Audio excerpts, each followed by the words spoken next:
तर महाविकास आघाडी सरकारनं पोहरादेवीकडे दुर्लक्ष केल्याचा आरोप मंत्री गिरीश महाजनांनी केलाय।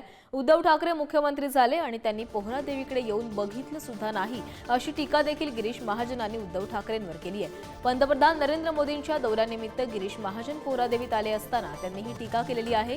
त्यांच्याशी बातचीत केली आमचे प्रतिनिधी देव इंगोले यांनी। आहेत जवळ आलेले आहेत आणि त्या दृष्टिकोनातून आज ही सभा होते। युतीच्या प्रचाराचा नारळ इथून फुटतोय का? मला वाटतं आपण निवडणूक म्हणून इकडे बघू नका। इथलं महत्त्व आज वेगळं आहे। ही बंजारा समाजाची काशी आहे। आमचा शब्द होता हे काही 2 दिवसात 4 दिवसात झालेलं नाही आहे।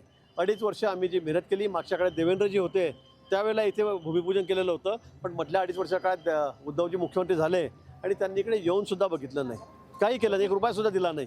आम्ही पुन्हा सरकारमध्ये आलो, मी ग्रामविकास मंत्री झालो, माननीय मुख्यमंत्री आमच्या कॅबिनेटने आदेश केलेत की 700 कोटी रुपयाचा नवीन आराखडा आम्ही तयार केला आणि आज प्रत्यक्षामध्ये आपल्याला मूर्त स्वरूपात त्या सगळ्या इमारती असतील, हे सगळे तीर्थक्षेत्र असेल, हे सगळे या ठिकाणी बघायला मिळत आहे। एकंदरीत हे गिरीश महाजन होते ज्यांनी आपल्याला सांगितलेलं आहे की बंजारा समाजामध्ये उत्साहाचं वातावरण आहे। देव इंगोले, पुढारी न्यूज, पोहरादेवी, वाशिम।